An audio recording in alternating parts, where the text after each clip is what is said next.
sign on that finish line? What do you think I'm gonna sign? I'm gonna sign fuck Joe Biden.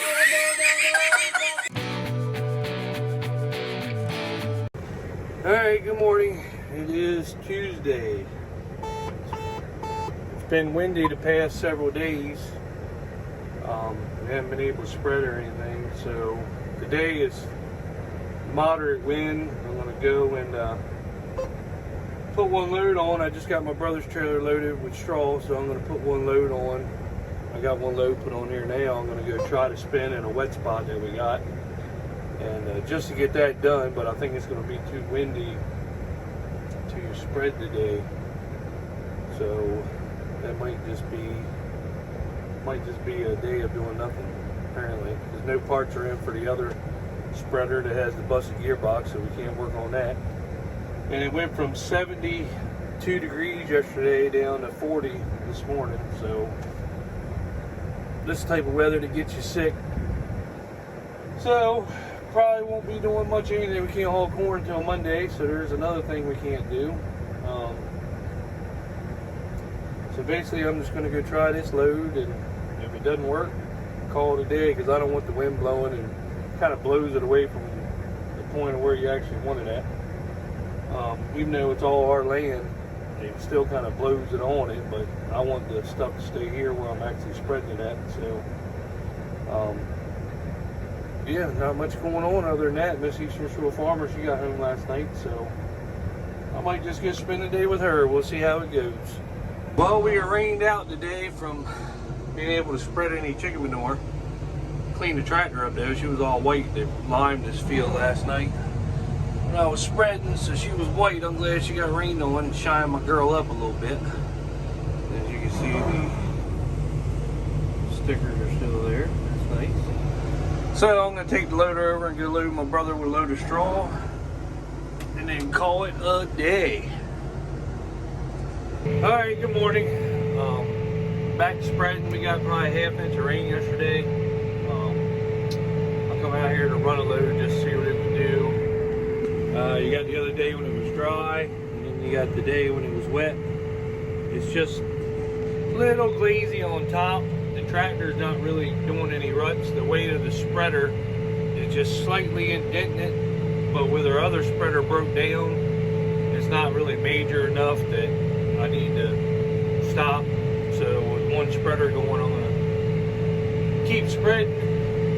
It's nothing that the turbo till can't just take out. It might be an inch or two deep track when the spreader's loaded. Once it gets emptier, you don't even notice it, honestly. So I'm gonna continue to spread and try to get caught up, being we're down the spreader.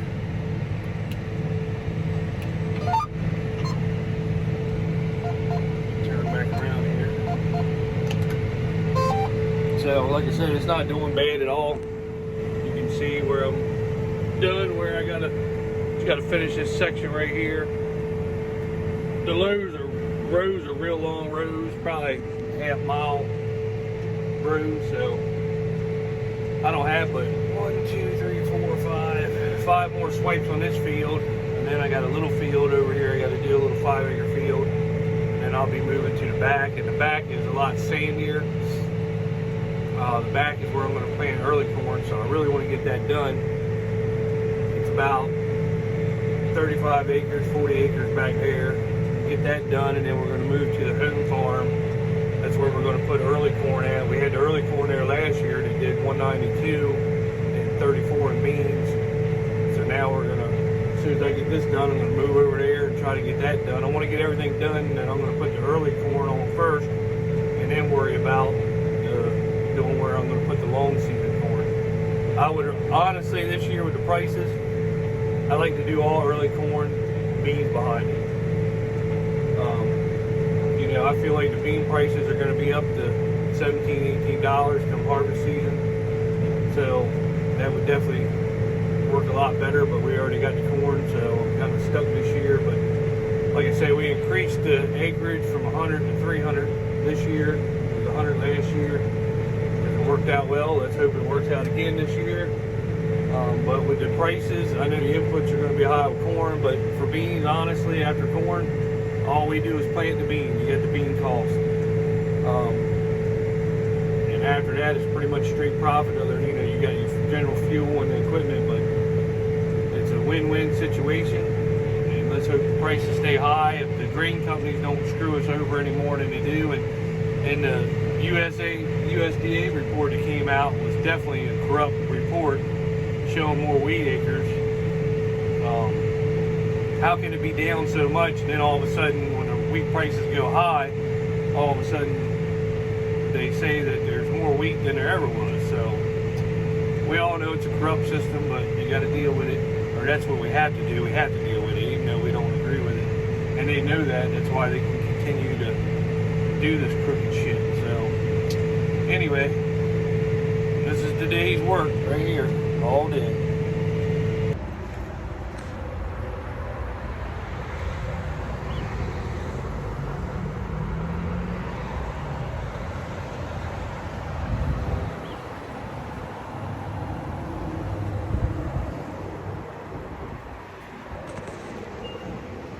All right, so here's the new sweatshirt, John Deere. Oh, hold on, let me show you the other one. Just wait a minute.